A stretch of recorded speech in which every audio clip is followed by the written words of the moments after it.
Welcome back to the show. Today we have Rhonda Parker Taylor here, and she's an American writer, entrepreneur, and academic researcher. So she has her hands in quite a few different buckets, and we're going to be learning from her and how she manages her time while also having these multiple priorities and responsibilities. She has a recent fiction novel called Crossroads, which was recommended by Golden Globe nominated American actress and author Mariel Hemingway. She's also an accomplished human resource and education executive with over 20 years of leadership experience in the manufacturing, education, and financial management space. So welcome to the show, Rhonda. Super pumped to have you here.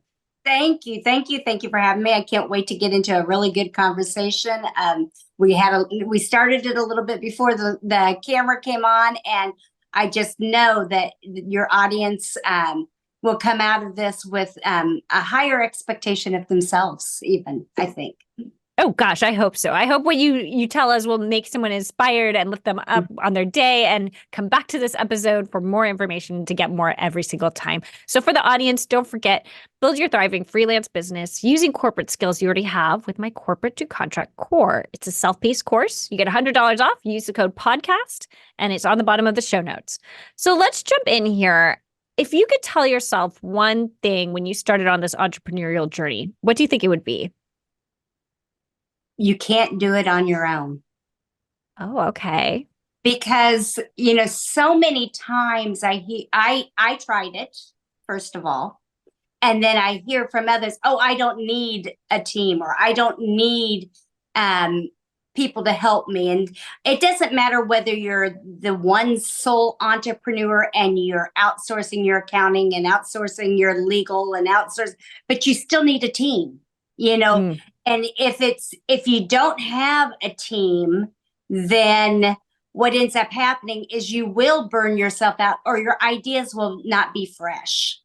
You won't be able to move forward in scaling up. Now, maybe at the beginning you are going to outsource, but you still have to have a sounding board of who those professionals are going to be, and be prepared. Always be prepared, and practice positivity. Because if you allow to the being on the island by yourself as an entrepreneur to overwhelm you, it can bring you into a negative space versus a positive space.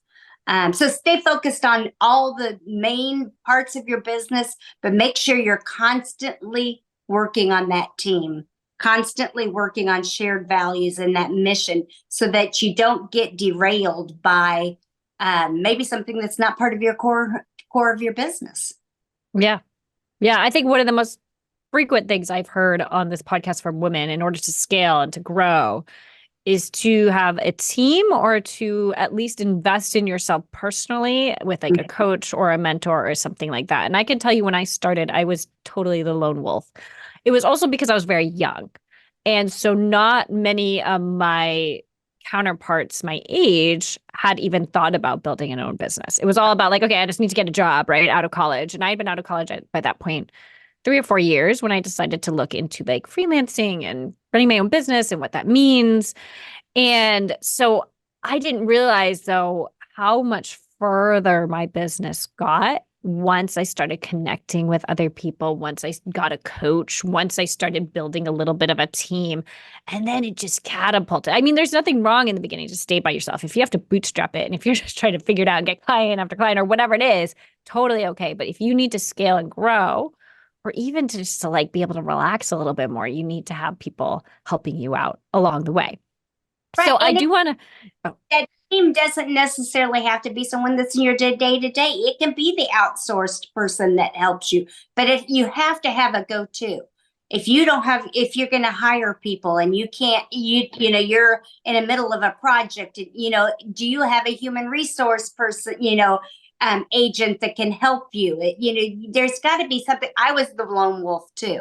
So I can tell you, I've pulled every lone wolf, strategy to grow my business. But what ends up happening is you don't perform at the level you need to do, and you're going to lose business if you don't have some kind of way of not only working on your skills, but being able to spend that time reflecting on if it's being successful. Hmm. Exactly. And I had a comment about that and I was listening to you and I lost it. It was something about being a lone wolf. Oh gosh darn. I can't remember. Oh well, hopefully it'll come back to me.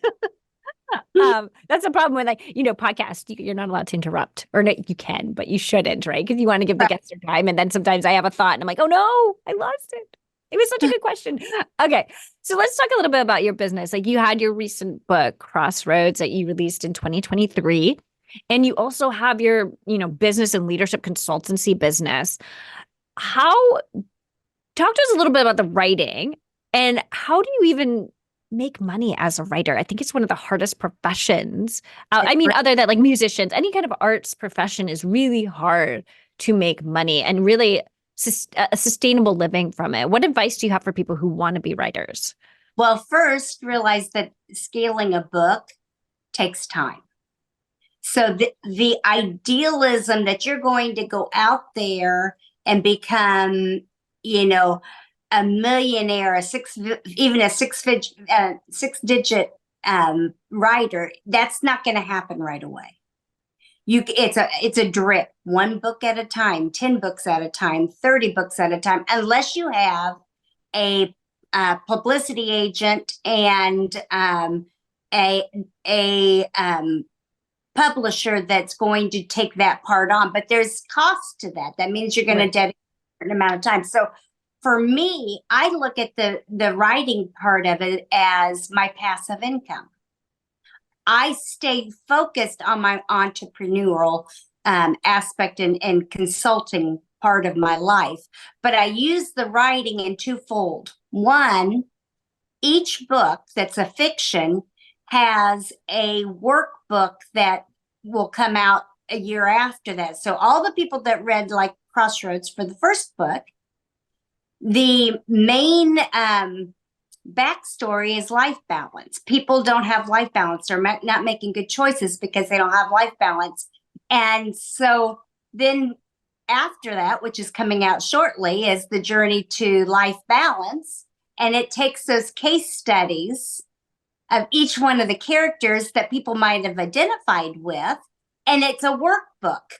So it actually takes the consulting part of my life and it puts it into a workbook structure so that I can teach those that enjoyed the fiction part of it how to navigate their life in a more balanced way. For instance, Mm.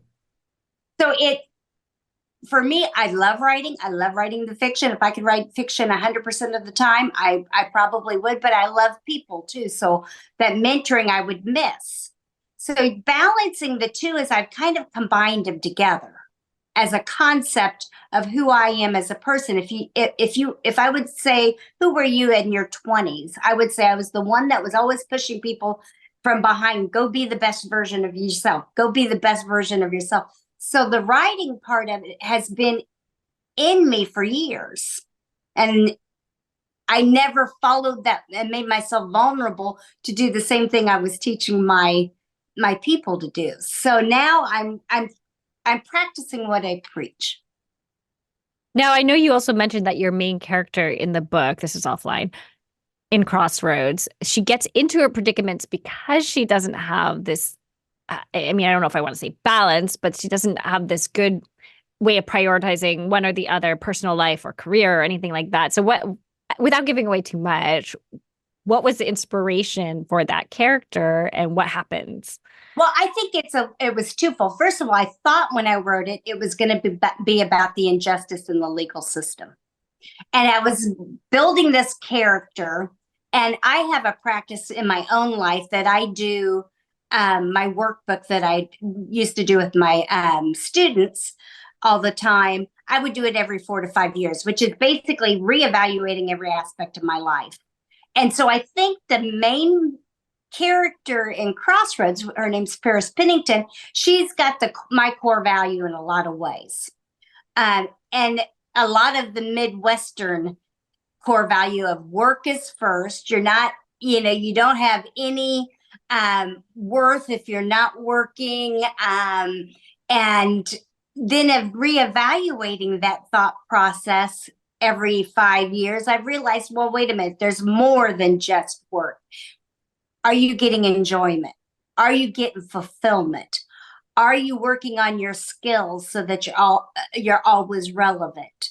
Are you elevating your peers? So the workbook aspect of it takes that. So Paris is a version. Well, every character I'm going to say has a version of me. Even the most grungy one in the book. We all could put ourselves in a situation where things could have turned left very quickly if we hadn't made maybe a decision to make it not, or if God hadn't been on our side, So it's a suspense crime novel, but Paris is a type A personality. She works in the finance industry in Indianapolis, and she has no time for anything other than trying to strive for excellence. And because of that, she ends up falling prey and not paying attention to the things around her. And she's not making concrete decisions in her personal life. She's not making them in her really even in her business life, even though the core value is work. And I think a lot of our listeners can probably relate to that a lot, right? Like a lot of the listeners on my show and the people I interview are type A and very driven. And they can tend to forget sometimes the personal aspect as well. I wanted to touch on something briefly here. I'm not sure how much you've experienced this, but as a writer, your book goes out, Amazon, Barnes and Noble, all these places, which means people can leave reviews. How do you handle negative reviews if you've gotten them? And what does that do with your mindset?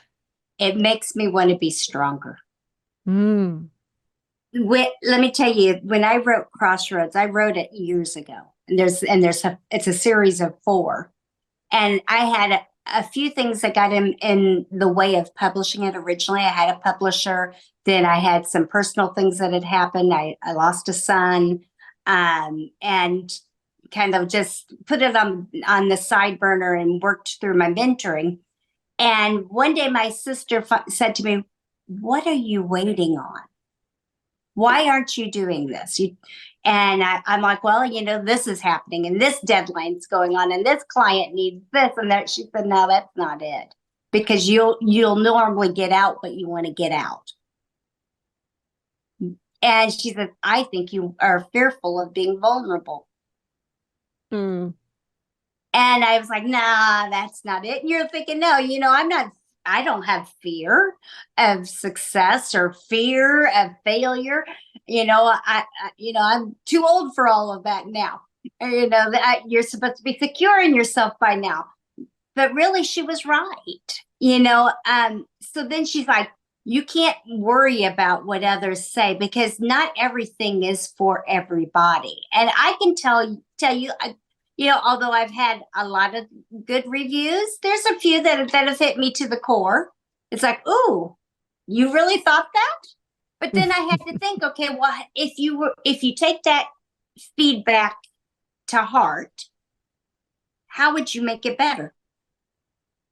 How could you still, even if it's not that person's thing, meet the needs that they had as a reader? And then you can, look at the next one coming out and say, did you meet each one of those? And that's the one thing that I can say that the academic mentoring and getting my doctorate and going through the dissertation process helped me with. When you're used to being peer reviewed, you know that not everybody's going to like it, and it's going to hurt.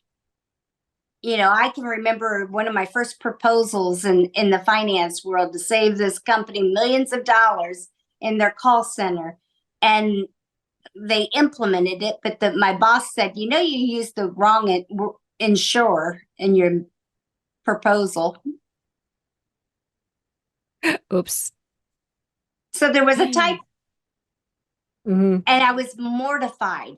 But, sometimes you have to take that setback, that emotional turmoil, and realize, hey, wait a minute, nobody's perfect. There's no such thing as a perfect document. You're not going to please everybody, but what you can do is actively seek the joy and the inspiration and know that you did it. It could still be sitting in my closet, not Mm. published. Hmm. And Yeah, see, you're undertaking a challenge and an activity that you have to be committed to and be committed to mastering it again. So the bad review or the good review should have some meaning to your process of improvement. I can remember one said, not my thing. It was the characters moved around too much. So I had to think about it, and I could say, okay, I could see where they thought that because it's a series of 4, mm. and so I like, okay, now I need to read those other ones to see if there's some complication there that could get into the mindset of the reader and maybe make them not so happy about it. At the same time, someone else would say, oh my goodness, the characters are so believable. So you can't take it to heart. You just see how you can improve upon what you've already done. And I think what's important for our readers, my God, our listeners to take away from this is to think about, what you said in terms of like, just realize that you did it. That Right. like try to get that personal satisfaction from that. At least with my business, I'm constantly teaching a lot of people, like how to approach clients, how to approach them in a cold manner that hopefully makes them interested in your business. Now, when you do that, like the worst that can happen is someone's going to be really nasty. And some of my students and my clients do not like that. And they take it to heart. And you can send out so many messages, so many emails, and you could get some positive, nice responses. You could get no responses, but that one negative one is going to Right. stick with you. And I love that you said, try to take that joy in the fact that you did that. You put yourself out there. You were vulnerable and take that feedback and try to learn from it. That's so important. So I wanted to touch on here the fact that you are a writer and you're an entrepreneur with a business, and they're two very different energies. How do you balance or manage those two businesses? If you could give us 3 tips for that when you don't want to give up either, right? Well, I guess you said if you could be writing all the time, you would. But when you have these two different interests that are different, what's some advice you could give for women? Maybe they're working a full-time job and they have a side hustle and they want to keep it that way. They like it, or they have 2 jobs. What advice do you have for people who have those different energies and have to deal with that? First, understand what your goal is. If you know yourself, having multiple hats won't matter so much because it's not so overwhelming. Then break it down into chunks. I love the researching part of it, but I find that research is better for me at 5 a.m. So I know I get my coffee, I sit down at my computer and I research from 5 to 8. But once at 8 o'clock, I have a goal, and I have set for each day.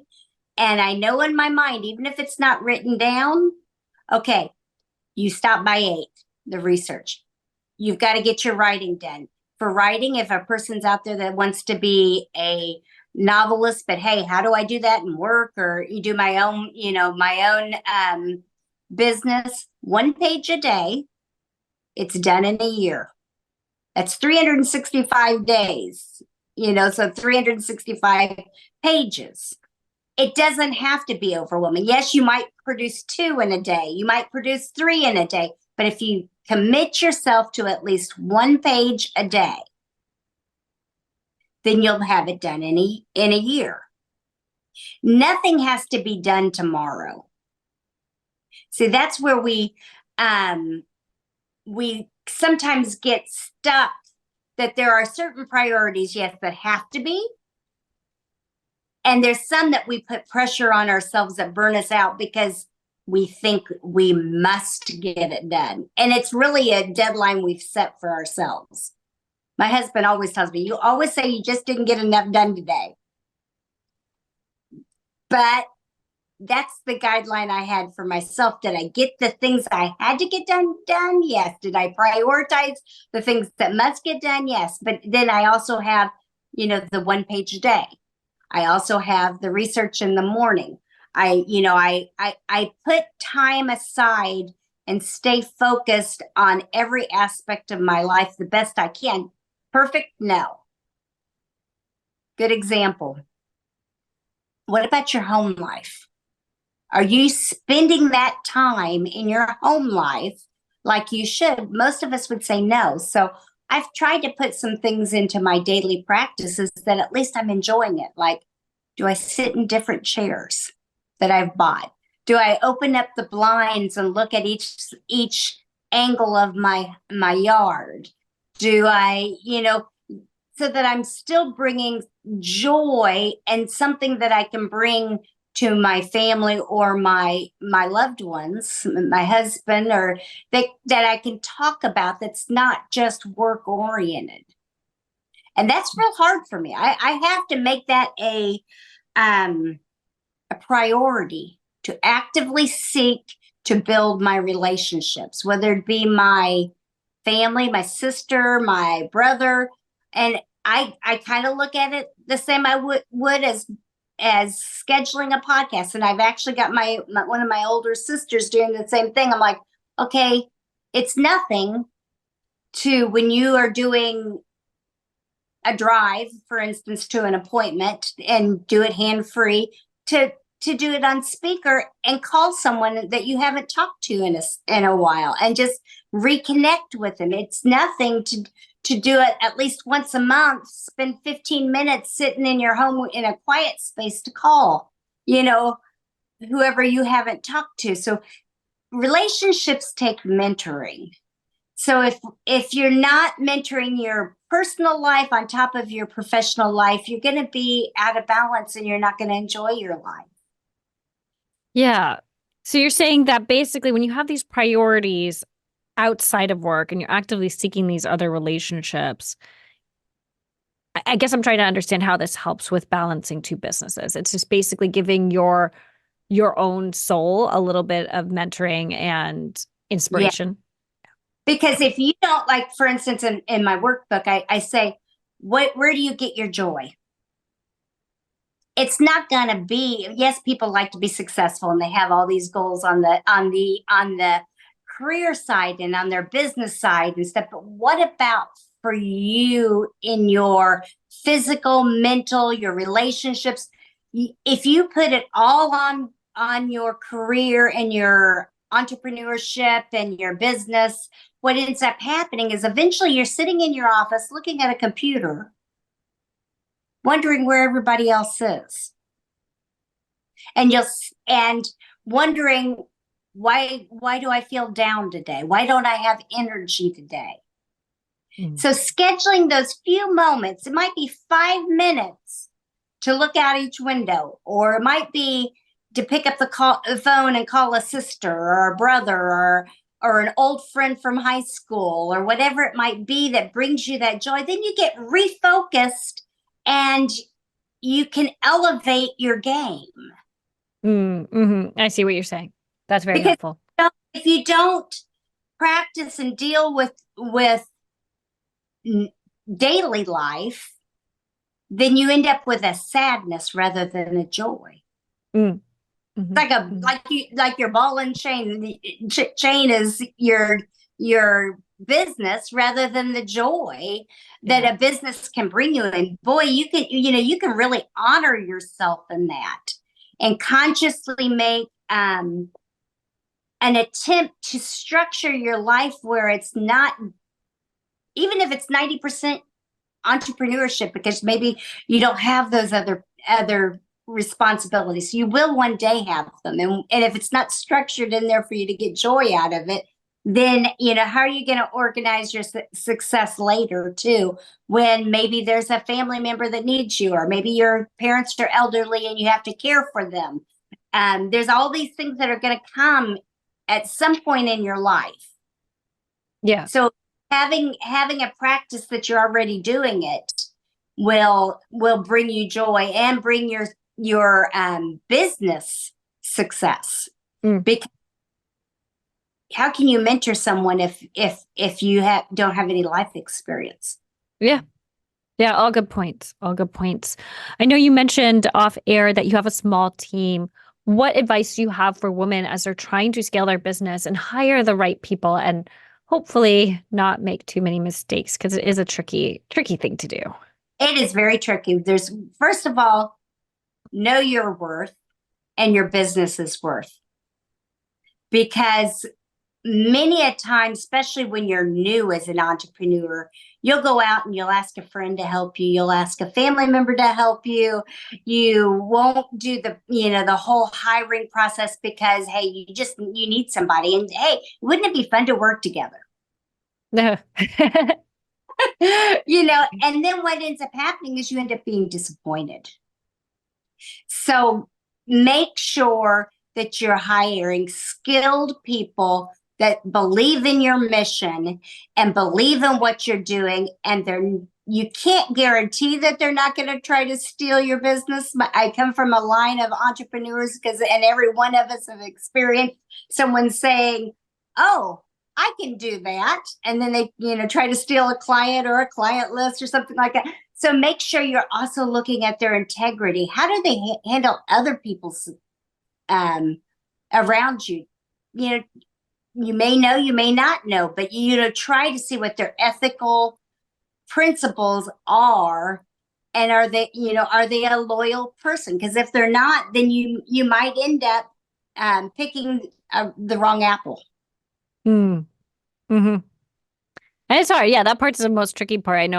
I had one person on the show recently who said she doesn't even look at the resume, but she has quite a large team. So they've gone through quite a few steps before they get to her as the CEO. But she was saying she doesn't even look at the resume. She just wants to get a feel for them. And can she feel that they're ethical? Are they faking it? Are they genuinely a good person? Do they have a good work hustle? She's like, skills generally can be taught unless it's something very, very niche. But she's like, you cannot teach someone their backbone and what they really believe in. And I was like, ooh, yeah, that's a good point, very good point. And it's so true. And, yes, as a small company, the skills are important, but they're more broad. In a larger company, because I've worked in larger companies too, it's more centric to what that position is. So,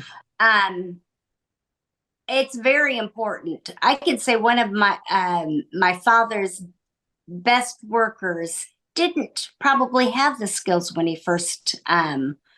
she first started working. Now she's the manager of all their finance, and she started out just inputting the accounts receivable and payables. So you're correct. You definitely can teach people things, or you can hire someone or send them to college or whatever you want to do to get them to that point. But that ethical background and loyal, that is so important, because you need to know when a person says that they're going to get something done, it's going to get done. Right. Right. Person says they can't do it, that they really can't do it. You need someone their communication is exactly what reality is. Agreed with all of that. What do you think are the steps you use, if you could list 2 to 3 steps that really helped scale and grow your business? The first was know myself and be confident. That's the hard part, right? Because if you don't, you're not going to scale. You're going to hold yourself back. Yeah. The second would be make sure you know what your core product is, and your mission and your message. Who's that target person that you're really targeting? Because if not, you're going to be pulled in 2 different directions. One of the mistakes I made early on is I was going to mentor everybody, anybody and everybody. I do business plans. I would do this. I would do that. And then I finally had to say, oh, wait a minute. every time I did a project or we did a project, we were recreating the wheel. So we were not getting the financial benefits that probably we could have gotten had we standardized our processes and knew what our core product was. Mm. I am not a marketing person. I know how to market. I can build a marketing plan. I can tell you what's working and what's not, but I cannot create digital marketing for the life of me. I'm old and I don't learn well, but I do know how to do it and I know the importance of it. So you know what you're good at, and then make sure you're hiring the people that can make those objectives come to life. What are some of the processes you standardized in your business that's really helped you? The standardization, one of my product, two of my promotions to get the target client. Third would be the way we do our research and the way we do which are mentoring of the various academic students, because they're usually referred to us by either a school or somebody that's maybe not going to get their dissertation done. And then if it's someone outside that where they want us to mentor a leader that's struggling, then we have a protocol for that now. It's very important that you know what that product is. You can standardize accounting, whether it be QuickBooks or you've gone all the way to Job Boss or one of these large programs. You can standardize all these processes, but if you don't standardize what your client is, maybe make a persona, sit down and say, who is my client? Where can I meet their needs and how am I going to meet them? You will not be able to scale, at least not to the effectiveness of if you take that time to define it. Yeah. And for our audience, I think the persona that Rhonda's talking about can also be translated as like the ideal client avatar. And a lot of times people go through these, especially I do too with my students with coaching. It's like, let's think about exactly that person. It's not only like how what your services or product will help. It's also, where do they live? How much money do they make? What are their buying decisions like, right? Are they an impulsive buyer, or are they, oh, I need to sleep on it? Or are they, for women or for people with partners, like, I need to ask my partner about it? That's one I hear a lot. There's what kind of buying process do they have? Because the more you get very clear on that and you're talking to that person in your marketing, the more you're going to attract people that are who you want to work with, right? Right. So it's part of that. It's definitely. And like you said, when you get very pinpointed, you can almost give them a name. Susie Homemaker trying to start a new business. They have candles, that are maybe non-toxic and don't hurt the environment. You can almost pinpoint exactly where they are going to be and where you're going to be, because you know that it's going to be the person that's starting a new business, or it's going to be someone that's environmental oriented, or know who you are. For me, I know it's academic, I know it's research, I know it's someone looking for career change. I know, so I know that those are the areas that my strengths are, and I know that I can help them. And I provide value. Where do you provide value to that client? And then once you find that, then you can do a scaling fairly easy by just providing the structure to it. So, as a business owner and someone who's running two businesses, essentially your author, writing, and then also your consulting, you need to balance have making money and spending money, and there's a push and pull between both. And like I know some months might be in the red, some months maybe not. What has been your best investment and worst investment?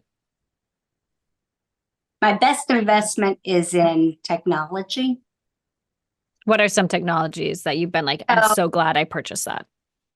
well, obviously, everybody that has a business is going to need a computer, but not so many times. It's the software, and it's the making the connections for the financing. And when I first started out, believe it or not, I started with PayPal. I think many Every people do. It's free. Yeah, it's free, and except for the fees. And then they got it where you could, automatically send it to QuickBooks, and then you can send it to, and so you have to, that would probably have been my best move starting out, is having a partner that I didn't have to do anything but bill it. And then really the software did everything else.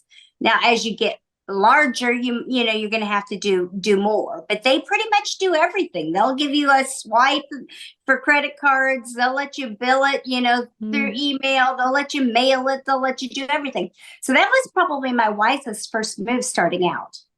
Was just And getting something for accounting, for billing, and yeah, investing in that. because then you're not spending all your life there. Do you still use QuickBooks or do you use something else now? I do use QuickBooks still. Yeah. Yeah, because for me, it's very simple. I know it. It's easy for me to do. It's easy for me to send to an accountant. It's very easy. I don't have a bookkeeping department. Everything's done through either me or my administrative assistant that way, and then or the accountant. That is where I have kept my scale low. You ask about managing your money. You could very easily put yourself out of business through salaries that don't produce money. Mm-hmm. And I learned that from since my family's into manufacturing, and I used to get so upset when in my early days in business, and I was in their HR department, and I would want to hire these areas that didn't produce anything. And my dad would come in and he would say, "No, you don't do that. The overhead's going to be too high." So the wisdom in that is you should not have more people on your payroll that doesn't produce value for your product and bring in revenue than you do that's having revenue. How are you ever going to scale a product if you have more people doing your book work, which it takes a long time to do accounts payable, accounts receivable, your profit and losses, your financial statements, and all these things. Yes, you could hire 2-3 people to do each one, but that's a money drain on your organization. Same thing with HR functions. They are not producing anything that's bringing money in. Now, you can argue that the HR person's just as valuable as that if they're a good person that can get the people in that produce. But if you're putting everything heavy on salaries or on workers or paying out, money to things that are not producing income, you have a model that's unsustainable. Yep. And I think HR people on that point, I find a lot of small businesses it's one of their last hires. Right. One of their first hires is usually either an assistant, I found, or a accountant, somewhere like you've been saying, somewhere along those lines. After that, it's usually marketing, then maybe sales, and then finally, I find people last is HR, because it's hard to justify as a small business their salary when you don't have a large team, right? And I can understand that. Yeah, and I'm an HR person. I mean, I'm not, even though I know numbers, I am definitely a soft skilled leader. So I understand the value of it, but you also I would, if I had to skim between the two, I would hire an outside person for the accounting part of it. And I would put the HR person in there because you do need someone that's going to build your team unless you're going to do it. What do you think has been your worst investment with your business money?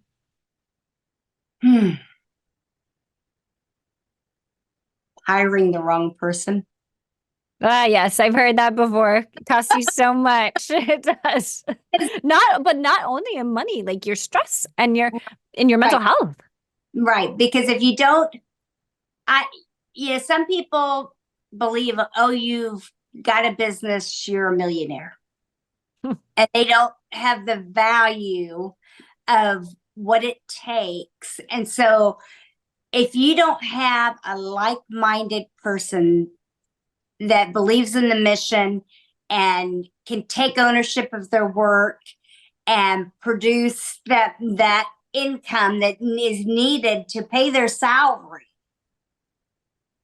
then you're going to drain not only financially, but like you said, emotionally. You have to be able to engage in activities with them that bring your team alive. Mm. hmm So if you could think back, what is one of the biggest, sometimes I hate saying mistakes because people like to look at them as learning opportunities. So let's say, what's one of the biggest learning opportunities you've had in your business and how did you grow from it? Not even grow like scale or anything, just like as a person, as a leader and a manager. Know that life's going to hit because it has, and every season of my life. So it doesn't matter if it's the loss of a loved one, whether it's maybe you lose a client, maybe you gain too many clients, whatever, life is going to hit.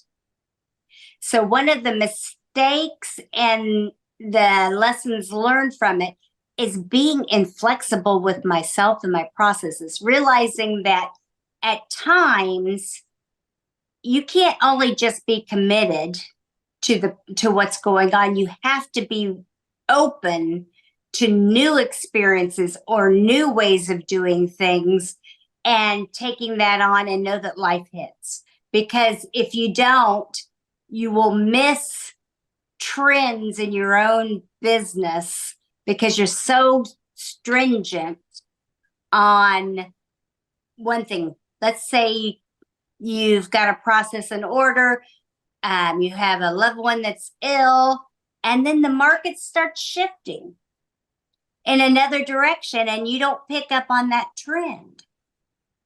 So life is going to hit. You have to be willing and open to reading, to listening to others, to seeking feedback from your staff, to all of those things, because life is going to hit one way or another. And if you don't have that in your makeup as a leader, you're going to miss out. You're just going to miss out on opportunities. You have to be prepared. You have to be, a lot of people say you're lucky if you're, being successful. Oh, she's got all the luck in the world. No, it's preparation and opportunity meeting at the same time. Not luck.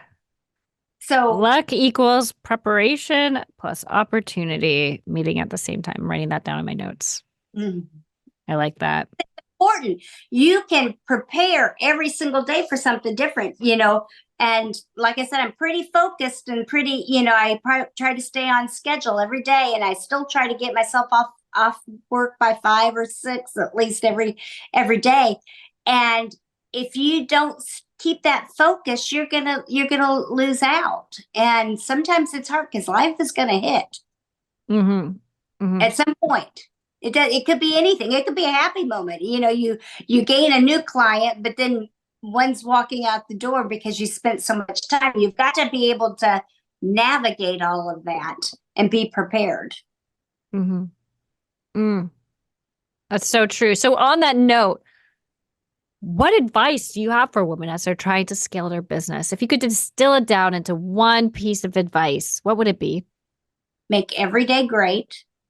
and keep in mind at all times, if it's meant to be, up to me. The buck Oh, stops with you, no matter what. It doesn't matter whether you have the team there or no team, you're the lone wolf. If it's meant to be, it's up to me. And if you keep that in mind at all times, then you'll put the things in place and you'll take responsibility where your strengths, where your weaknesses are, all the way around the board, and just make it a great day. You're never going to get everything done you want to get done in a day as an entrepreneur. There's always 100 more things that you can do. But if you make it a great day, enjoy your day. That's why those little 5, 10, 15 minutes of peace that you provide yourself, looking out a window, talking to a loved one, whatever it might be, are important. You're making your day great. You're building on yourself. You're making yourself a positive person. How many of us entrepreneurs have talked to entrepreneurs and they're downtrodden? yeah, yeah. They're burnt out. They feel like they're on an island on their own, and but especially in the book industry, you're right. It takes everything to get one book sold, Mm. 2 books sold, 3 books sold. You get, a positive thing like a Merrill Hemingway endorsing you, and the next day you're getting a Barnes and Noble that says, no, you can't be in their store, or an independent store. So every day, you're working, and that's with any product. How do you get your product where it needs to be seen? You the only way you're going to do it, it's a number game. So how are you going to stay positive and stay energized for every one of those sales calls, for every one of those meetings, for every one of those handshakes? Look out the window, take a breath, enjoy who you are and that you're doing it, and make every day great. Yeah. Yep, I feel you as a coach, because sometimes it's just like, I'm trying to fill spots for a program I have, and trying to get those numbers in there, get those seats filled. And sometimes it's just like, it's hard to stay positive. It really is. And you can try everything, right? I mean, I've done like ads, I've done personal reach outs, I've done cold reach outs, I've done advertising on social media. Sometimes you're like, why isn't anyone buying? It's hard. And then it just teaches you something though. You're like, okay, next time maybe I need more time, and so that people see my message more. Maybe like whatever it is, you learn from it each time you do it, and you Getting in grow. front is you got to get in front of the people that hear your message. And no, not everyone's going to be successful. If you try 10 times and one fails, it's okay. Yeah. It's no different than a bad review. Yeah. It really is. It's the same thing. It's like, okay, what do we do? To be successful, you keep trying, you keep taking responsibility, and then you got to monitor your emotions and make sure that you keep them, managed, because pull you down. It's very easy, and it's very easy to in today's world to compare yourself with this consultant or this person, author, or this person.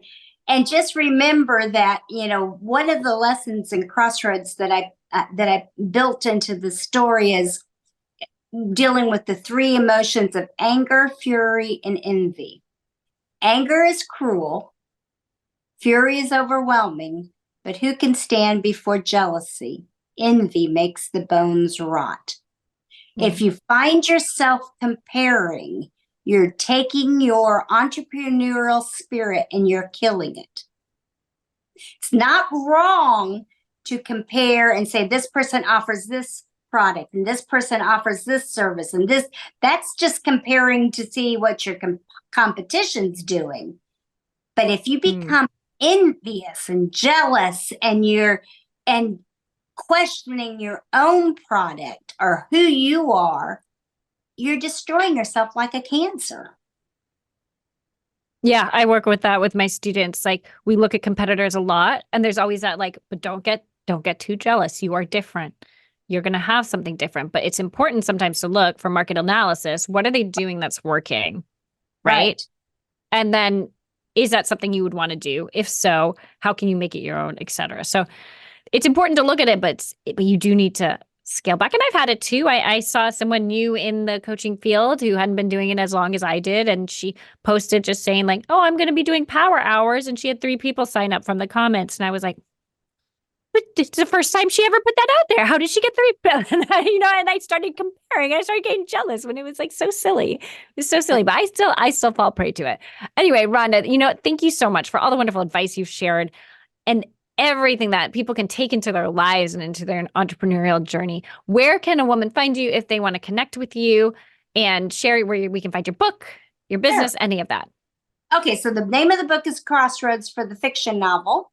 And it's on Amazon, Barnes and Noble, and in some of the stores too.